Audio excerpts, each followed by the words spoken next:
নমস্কার। খবরের অন্তরালের খবর নিয়ে ক্যালকাটা ডায়ালগস থেকে মনোজ দাস বলছি। বাঁদরামির একটা সীমা থাকা উচিত।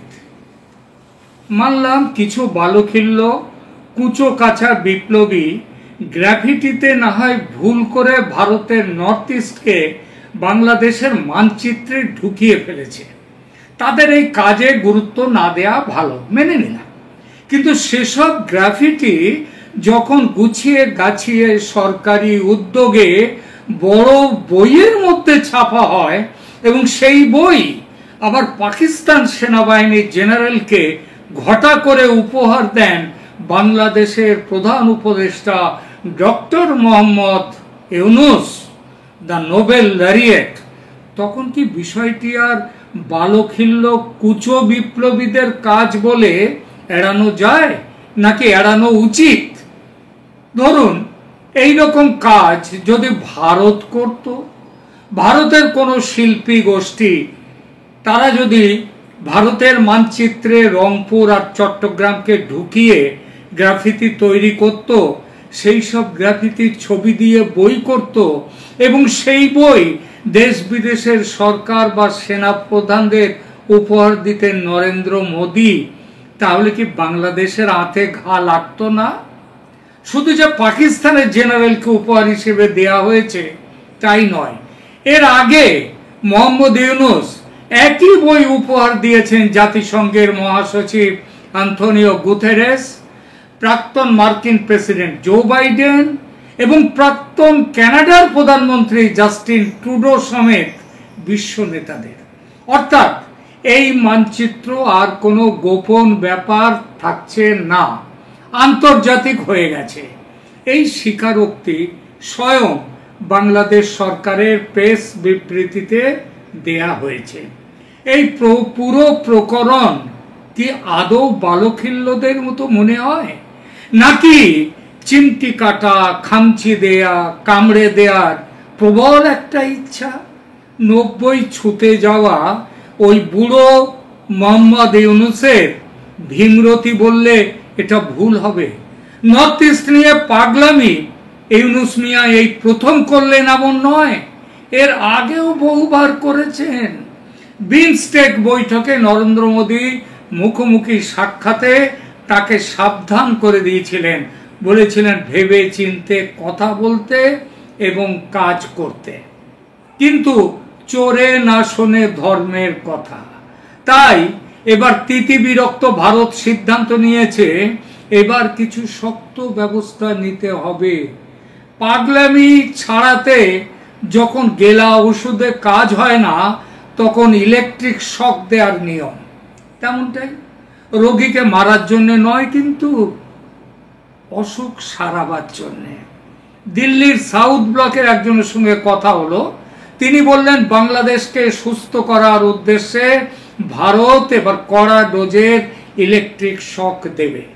শিলিগুড়িতে থাকেন আমার এক ভ্রাতৃপ্রতিম বন্ধু, বড় মাপের রাজনৈতিক ব্যক্তিত্ব রজত ভরদ্বাজ মুখোপাধ্যায়। 3 দিন আগে তিনি এক মেসেজ পাঠালেন, দেখে নিন কি লিখেছেন তিনি। দেখুন,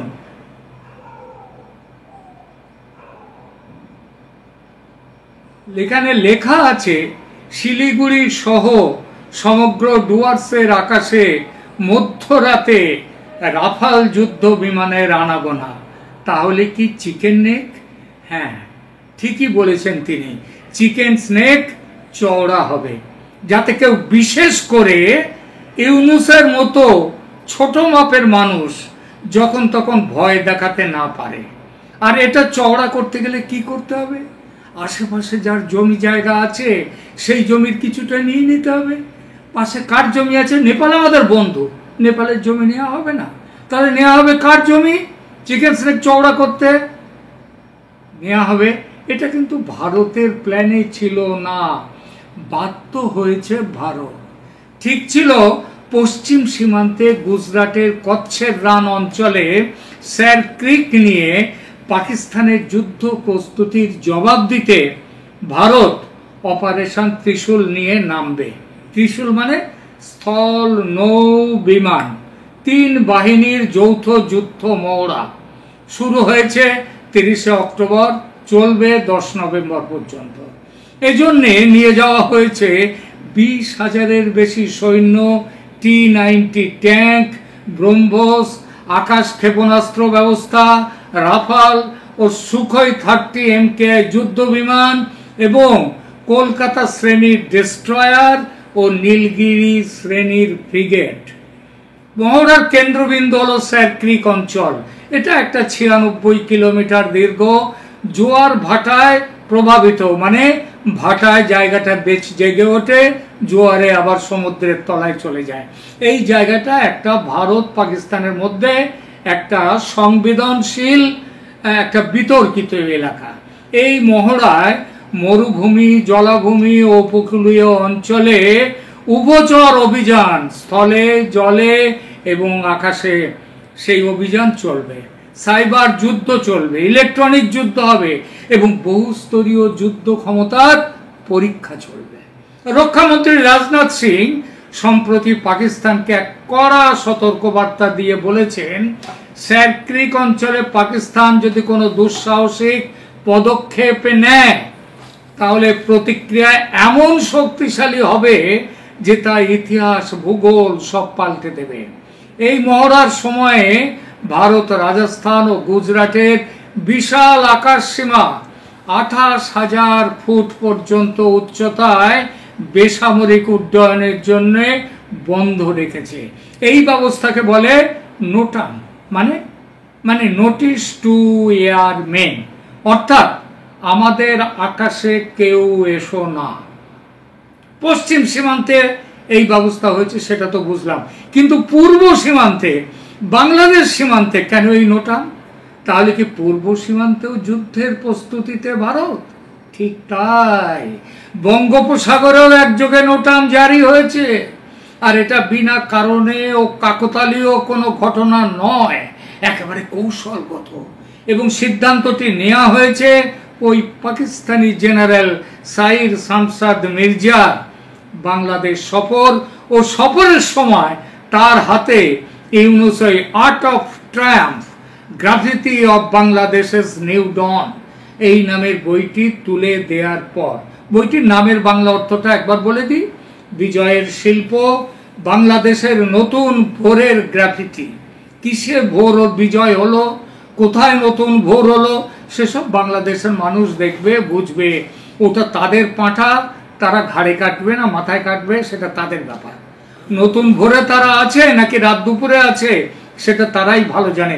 ভারতের আপত্তি কেন বইয়ের মধ্যে ভারতের 7টি রাজ্যকে বাংলাদেশের দখলে নেওয়া হলো এবং দেশের সর্বোচ্চ শাসক সেই বই নিজের হাতে প্রচার করছেন কেন, আর সেজন্যই ভারতের চূড়ান্ত পর্যায়ের এই যুদ্ধ প্রস্তুতি। এখানেও গুজরাট সীমান্তের মতো 3 বাহিনীর চূড়ান্ত মহড়া, শিলিগুড়ি থেকে সাগর, উত্তরের পাহাড় থেকে দক্ষিণের বঙ্গোপসাগর, অপারেশন ত্রিশূলের পাশাপাশি এই বিশাল অঞ্চল থেকে, এই অঞ্চলে 3 থেকে 14 নভেম্বর পর্যন্ত একটা বড় আকাশ মহড়ার জন্য নোটাম জারি করেছে ভারত। সেই সাথে বঙ্গোপসাগরে যুদ্ধ জাহাজ নিয়ে গেছে। এই দীর্ঘ 11 দিনের মহড়ায় ভারতীয় স্থল বাহিনী, বিমান বাহিনী ও নৌবাহিনীর সমন্বিত অভিযান পরিচালিত হবে। এর আগে অক্টোবর মাসে ভারত বঙ্গোপসাগরে 15 থেকে 17 অক্টোবর তারিখে একটি ক্ষেপণাস্ত্র পরীক্ষার জন্য নোটাম জারি করেছিল, যার পরিসীমা ছিল 1480 কিলোমিটার থেকে পরে বাড়িয়ে 3550 কিলোমিটার, প্রায় 3 গুণ বাড়ানো হয়। এই পরীক্ষাগুলো অগ্নি 3, অগ্নি 4 অথবা দূরপাল্লার জাহাজ বিধ্বংসী মিসাইল বা ক্ষেপণাস্ত্র পরীক্ষার জন্য ছিল। অপারেশন ত্রিশূল ও বঙ্গোপসাগরে ভারতের নোটাম, এই বার্তা কি বাংলাদেশের উদ্দেশ্যে? ভারত বর্তমানে দুটো ভিন্ন ভৌগোলিক অঞ্চলে, পশ্চিমে পাকিস্তান, পূর্বে বাংলাদেশ, একযোগে বড় ধরনের সামরিক মহড়া চালাচ্ছে। অপারেশন ত্রিশূল পশ্চিমে আর পূর্বে বঙ্গোপসাগরে বিমান বাহিনীর ব্যাপক আকাশ মহড়া, যুদ্ধ জাহাজ সেখানে মজুত করা। এই দুই মহড়ার জন্য জারি করা নোটাম এবং তাদের সময় বিশ্লেষণ করলে স্পষ্ট হয় যে ভারতের এই সামরিক কৌশল শুধুমাত্র পাকিস্তানের জন্য নয়, বাংলাদেশের জন্য একটা সুস্পষ্ট বার্তা দিচ্ছে।